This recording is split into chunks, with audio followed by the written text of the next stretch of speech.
Hey guys, so I'm going to be teaching you how to learn Japanese for free, effectively and fast. Japanese may seem like a very hard language. If you follow my advice, I can guarantee that you will learn Japanese in one of the most efficient ways possible because I've been learning Japanese for 2 years. I've accumulated all these softwares, apps, websites, and I've filtered out all the junk and all the ones that are spamming you to like, oh, learn Japanese 1 month. Ooh. Well, I've done all the hard work for you and I filtered out all the bad ones. I've got a list of all the best resources for Japanese learning. First of all, if you want to learn Japanese, you should start with Katakana and Hiragana. For Katakana and Hiragana, I recommend searching on Google Images and just looking at Katakana, Hiragana and writing it down on a notebook.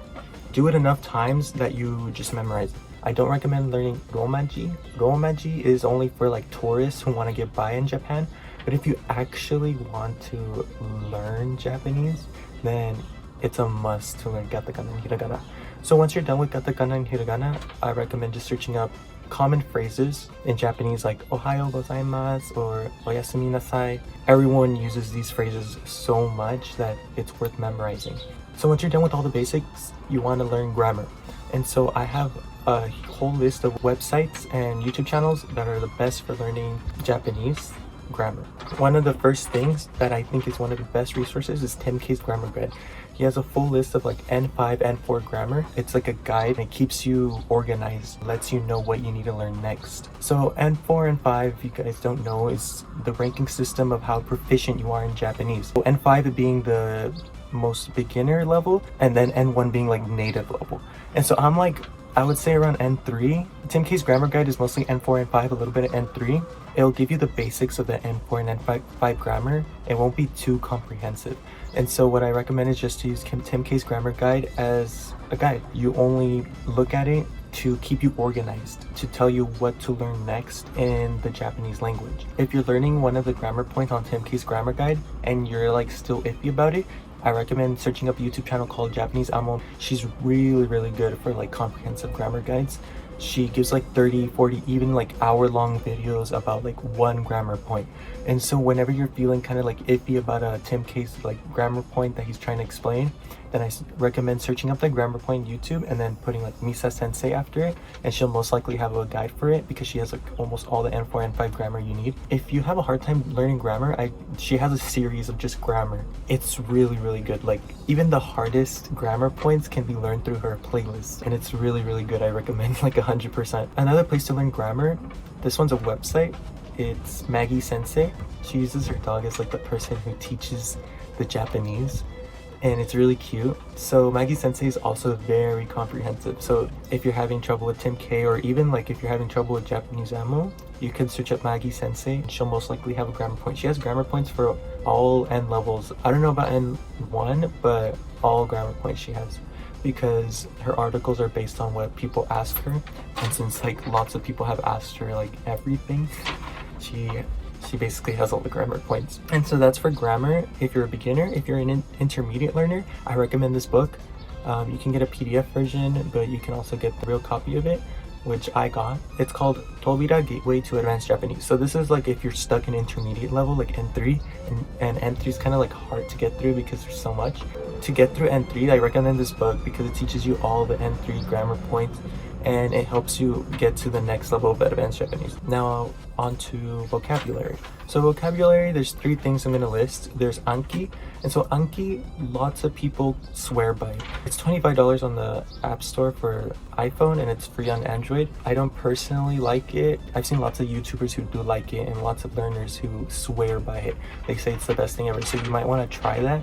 I personally like real flashcards, so I get like huge decks of flashcards. When I get those huge decks of flashcards, I just fill it out with words I don't know. So like when I'm reading, I jot down any vocab words I don't know, and then I just keep it in like my backpack or anything that I have. When I'm in my car in my class and I have some downtime, like a little bit of downtime, then I take out the flashcards and I just start memorizing them. That's my way. That's how I like learning vocabulary. The last one's memorize. Memorize, I personally don't like it either, but it's really good for learners who struggle learning vocabulary words and need like lots of repetition. It's also free on both platforms, so that's really good. Now I'm going to be talking about reading practice. So reading practice you absolutely need to do. So what I recommend is this website called NHK Easy News. NHK Easy News is where you can get all the latest Japanese news, and they kind of dumb it down for like little kids, but it's really good for learners. And so when you're reading NHK Easy News, they also include like the little Hiragana, which is like the Hiragana on top of the Kanji. I always read NHK Web Easy News. Whenever I find a word that I don't know, I instantly put them down on my flashcards and add it to my deck. And you can also like read children's stories. Those are really, really good. And now for listening practice. So for listening practice, I recommend this YouTube channel, Bilingual Kaiwa. This is a really good YouTube channel because she does like vlogs, and she uses like very conversational Japanese. It's very easy to understand, and she pronounces everything. Like she articulates everything. There's lots of Japanese people on her channel who are learning English, but you could use it the other way around and learn Japanese. And so the next one, if you're into gaming channels, is called Two Bros. I find them hilarious. If you really like gaming channels, I believe that you'll really like this one too. And the next one is Poki.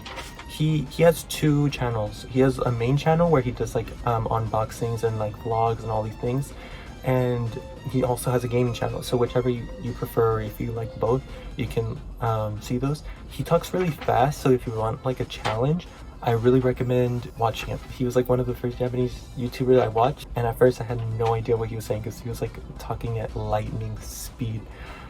So I still recommend him. Even if you're a beginner, he's really fun to watch. So even if you don't understand him, you can just get used to the language, and it's even like entertaining even though you don't understand the language yet. And now for learning kanji. Personally, I learn kanji like subconsciously when I learn new vocab words. So when I learn new vocabulary words, the kanji is there, and I just learn by memorizing that vocabulary word. So let's say a vocabulary word has like 2 kanji in it. And so once I'm reading that that vocabulary word, if I memorize it, then I've already learned 2 kanji, like and one pronunciation for each of those kanji. And so I don't really focus on kanji too much, just because I learn through the vocabulary words. So honestly, like all these YouTube channels are like, oh my god, kanji's so hard, but like you don't really have to focus on it that much unless you're like focusing on writing, because you can just learn it through vocabulary words. It's like that simple. You don't have to focus on kanji themselves too much, because I think it's ineffective to just learn kanji by themselves, because you're not associating them with any real words. You're just memorizing the kanji and the several pronunciations. So what are you going to do with that? You can't talk with people with just like one kanji. Well, certain words you can, of course, like mizu, like water, but like for the most part, like single kanji and just learning multiple pronunciations is not useful. It's useful learning real words that you can use in conversation. Here are like kanji books if you really need to learn the kanji. I never really sat down and learned kanji myself. Only for writing I practiced it. I recommend Kodansha's Kanji's Learner Guide. And so this one's really good if you just want like a dictionary of just kanji. It's really pretty in my opinion, just looking at all the kanji, but I usually use it for like stroke order. You don't have to get this book because obviously you have to pay for it, but you can just search up, just if you actually want to learn like the writing to begin with, search up top 100 kanji. Just like start practicing writing those top 100 kanji. By learning the top 100 most used kanjis, you're already setting yourself up for success if you want to be writing in Japanese. And another one that people swear by is remembering the kanji. I've never used it myself, but you don't really memorize. They just show you the kanji. They don't give you a pronunciation or anything. I don't think it's really necessary. Honestly, like all this kanji stuff, I just learned through vocabulary words. And that's how I recommend you do it too, because it'll relieve your stress about kanji. I know when I was starting out, I was super stressed about kanji. I was like, oh my god, there's like several pronunciations for just one kanji. How am I gonna learn this all? And once I like put it aside and I just started learning like vocabulary words, I felt good. Like it wasn't that hard. If you just learn vocabulary words, the kanjis are gonna come naturally. Finally, talk with native speakers. There's like 3 apps that I'm gonna tell you about. There's Hello Talk. Hello Talk, you can connect with native speakers. I used to use it, but now I don't use it anymore because there's another app that I'm going to tell you about right now that is extremely useful, and I love using it. So Hello Talk is really good if you just want to like talk and chat with, make friends from Japan. You can also use Tandem. I prefer Tandem over Hello Talk, because especially if you're a girl and you're worried about like creeps talking to you.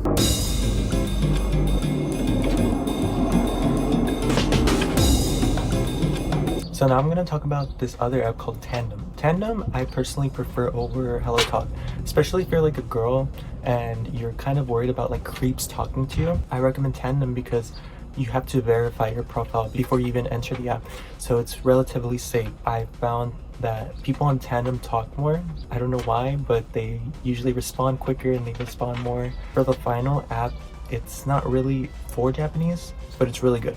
It's Discord. So Discord, there's like various servers. It's mostly like for gaming, but you can use it for language learning. There's this Discord server called, it's for English and Japanese exchange servers, and I love using this for talking with native speakers. It's so easy because you don't even have to like set up a call with anyone.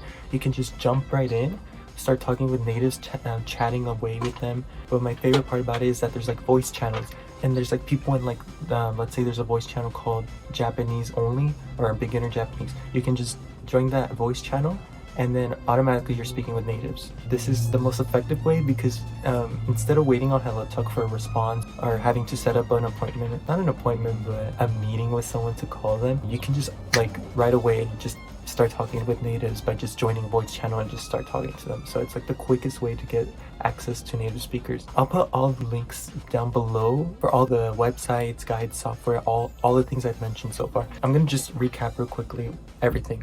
So there's Katakana, Hiragana, learn that first. And then once you're done with that, learn the basic phrases of Japanese. Once you learn those basic phrases, you can start with grammar. Tim K's grammar guide serves as a way to organize your Japanese learning so you know what to learn next. It's not very comprehensive, so whenever you have trouble with Tim K's grammar guide, search up Japanese Amo Misa Sensei or search up MAGGIE Sensei for really in-depth. If you prefer reading, MAGGIE Sensei, and if you prefer visual learning, then I recommend Japanese Amo because she's amazing at explaining everything, especially since she's a native.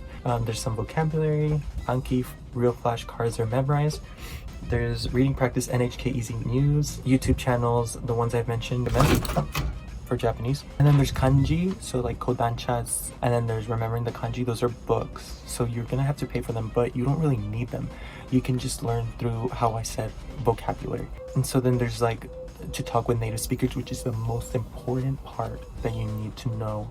And so there's HelloTalk, which is okay. There's Tandem, which is really good if you just want to chat casually. And then there's Discord, where you can just jump right in and start talking with people in Japanese like really easily. And so that's like my guide to learning Japanese. So if you have any questions about what I just said, or you need clarification on something, just like comment down below and I'll answer it right away. But this is what I found to be the most efficient way of learning Japanese for me personally, because I've gone through every single resource, honestly, like most resources, and these are the resources that I recommend the most. These are the resources I recommend the most. So thanks for watching. If you found this really useful, please like, subscribe. I'll be making more videos soon.